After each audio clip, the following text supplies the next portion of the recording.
Hey guys, what's up, it's Kooltrex here, and today's going to be a little bit of a different video. Today I'm going to be showing you guys my top 10 Nintendo games that are under $10, or this may be a little bit more. I'm going to maybe break the rules a little bit, but yeah. So I've seen a lot of people talk about how, Nintendo games are really expensive, and that is very true. You see games like Paper Mario, Thousand Year Door, Super Metroid, all these classic games everyone's always talking about, but it's really hard to find a physical cartridge of these games. And that is true, but there are many amazing Nintendo games out there that might be overlooked that are actually really cheap and under $10. So if you guys enjoyed this video, make sure to leave a like and comment down below if you want me to do this for PlayStation and Xbox as well, because I could do a lot more for those.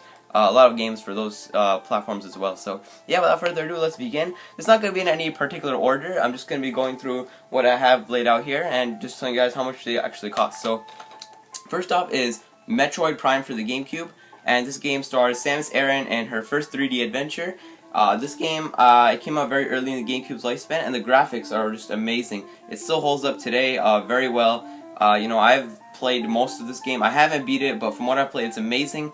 And this is definitely a great start to anyone looking to start at their GameCube collection. And this game also works on early Wii's, because it's a GameCube game. So if you have a GameCube or an early edition of the Wii, then this is definitely a must-get. And it's only like I got mine for $4 a couple years back, but nowadays you can get it for like $5 to $7. That's how much it goes for. And it's just a fascinating game. It has very big emphasis on atmosphere, because you're stuck in this very isolated planet. You're only one there, and you're just going around in a first-person view and just checking everything out. It's just really, really not inspiration.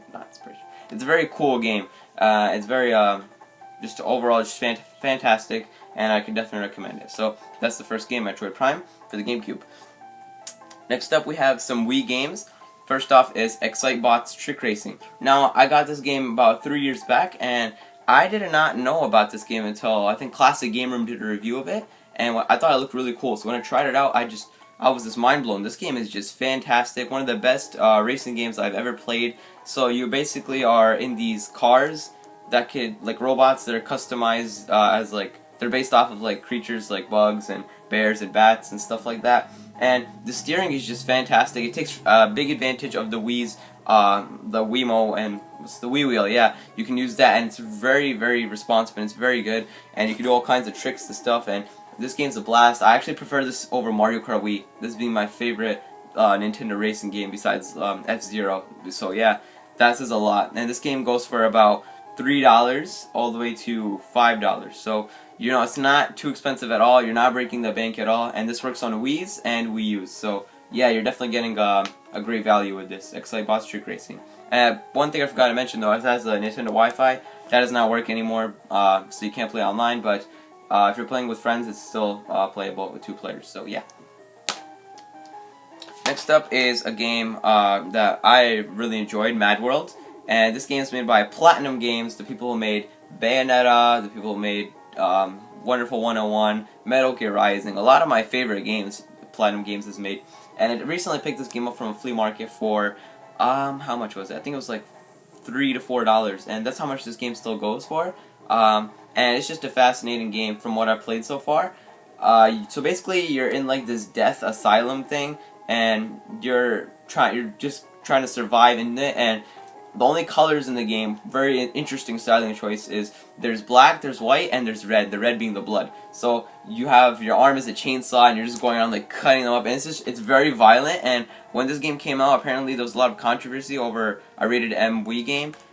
So yeah, a lot of parents didn't like it. Just don't buy your kids a violent game. That makes no sense. But yeah, don't buy your kids this game if you are at all watching this. But yeah, this is just a fascinating game. And if people who say that the Wii doesn't have mature rated games, it does have a few, and this is one of the better ones. So Mad World, great game, and it goes for like $3 to $5. Very good deal.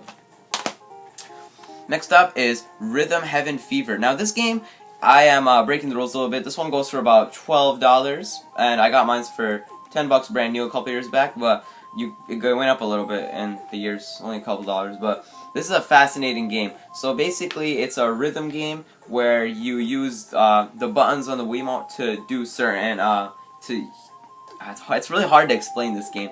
So basically, there's these mini games, right? And each mini game has like certain things going on, and so for example, there's one where there's like a golf, and you hit the golf ball, and each time it hits the golf ball, the sound it makes, you have to hit it with the sound. It's very hard to explain, but once you get into it, it's very enjoyable. It's a very unique game.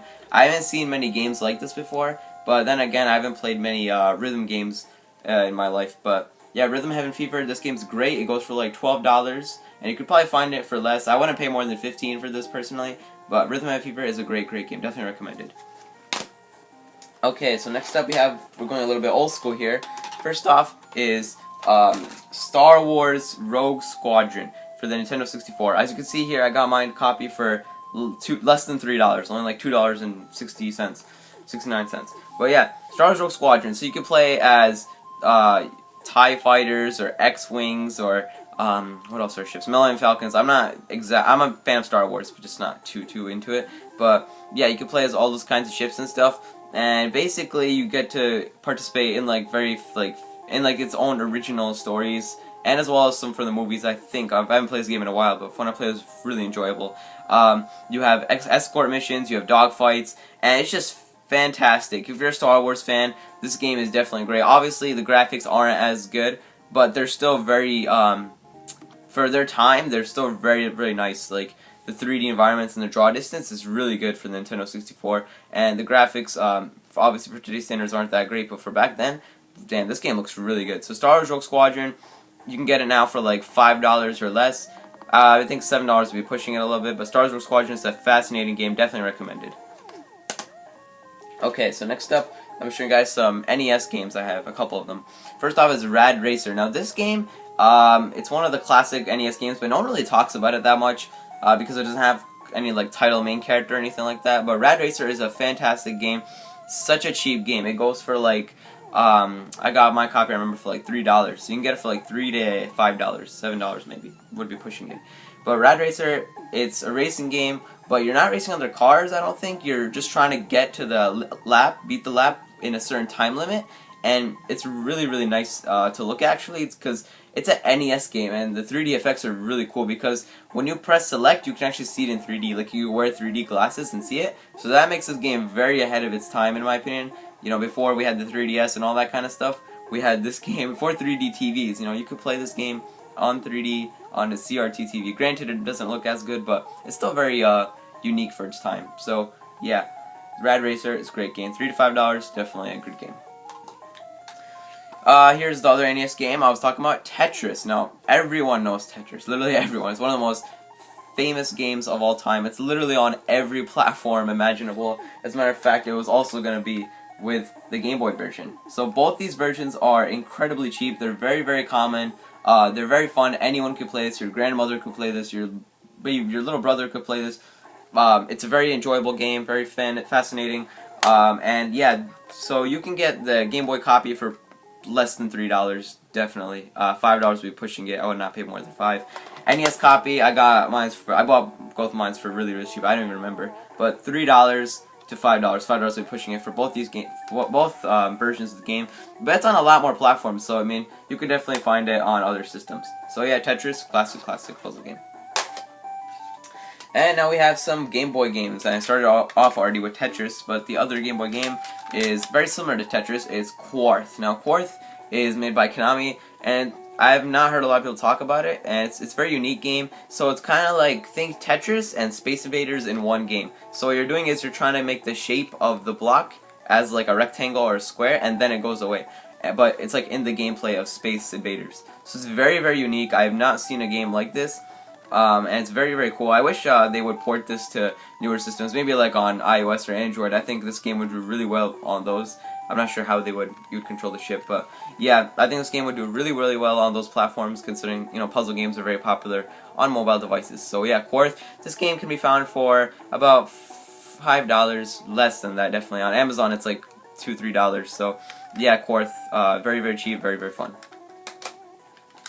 Here we have the final Game Boy game, Teenage Mutant Ninja Turtles: Fall of the Foot Clan. Now, even if you are not a Ninja Turtles fan, I still would recommend picking this one up because it's very fun, very enjoyable. You know, you have You can play as all 4 different turtles, and they all have different weapons. If you don't know, the Ninja Turtles all have like different weapons. I think Leonardo has the katanas, and one of them has nunchucks. I'm not gonna name them all, but yeah. So you go through each level, and you have to try to save April, who is who's a female character of the Ninja Turtle series, and it's very, very enjoyable. You can get this for like $3 to $5, same as a whole lot of other games, because I tried to make it as cheap as possible in this video. So yeah, $5, you know, this is a fun game. Definitely a great game to start off your Game Boy collection, along with Tetris and Quartz. And last but not least, we have 2 Game Boy Advance games, starting off with a Sonic game. This is the only Sonic game I could find in my collection that was this cheap. Sonic Advance, and this game is just, wow, the graphics, it just looks so nice. The sprite work is fantastic. The music's really, really catchy, surprisingly. And this game has 2 sequels, which I do not have, but I heard those are just as good, if not better. But yeah, Sonic Advance, classic Sonic platforming. This is one of the first Sonic games on Nintendo system, or not even on a Sega system. It wasn't the first, but it was one of the first, and crap, it fell. And this game goes for like $3 to $5, maybe even less. And that's surprising for a Sonic game, but yeah, that's really, really good deal. And I would definitely recommend starting off your Game Boy Advance collection with Sonic Advance. Great game. And last game is a Mario game, and I had to look a lot throughout my collection to find a Mario game that was under $10, and it was like a main Mario game, not like some kind of like spin-off, like a tennis game or something. And I found it on the Game Boy Advance. It was Yoshis Island Super Mario Advance 3. Now granted, you do not play as Mario, mainly, you mainly play as Yoshi, but it still counts in the Mario series. And this game can be found for about like $8, and then this is one of the more expensive games, but even $8, come on. Really good for a Mario game. And yeah, Yoshi's Island Super Mario Advance 3, I definitely recommend you pick this one up. It's very enjoyable, and you definitely will get a lot of enjoyment out of this, so yeah. And, you know, it's a Super Nintendo game, so, you know, the original copy would be a lot more, so yeah. So yeah, guys, those are 10 Nintendo games for $10 or under, or one of them's, you know, a little bit more, a little bit pushing it, but yeah, so if you're looking to start your Nintendo game collection for any of these systems, these are games that you definitely want to grab, because I know nowadays people get discouraged. They go on YouTube and they see these people with like thousands of games and like all these rare games like Paper Mario, not Paper Mario, like not rare but more expensive games like Paper Mario, Thousand Year Door, and Super Mario RPG, and Super Metroid, and all this stuff. But they don't see all the great cheap Nintendo games there's to offer on all these systems. So yeah, guys, thank you guys so much for watching. If you enjoyed, make sure to leave a like, comment down below what you thought of these games, any other games you think for the Nintendo systems that are under $10 that you would recommend. And if you guys want to see this for a PlayStation or Xbox, leave a like and let me know in the comments. So once again, thank you guys so much for watching. Follow me on Twitter and Instagram, and I'll see you guys next time with more videos.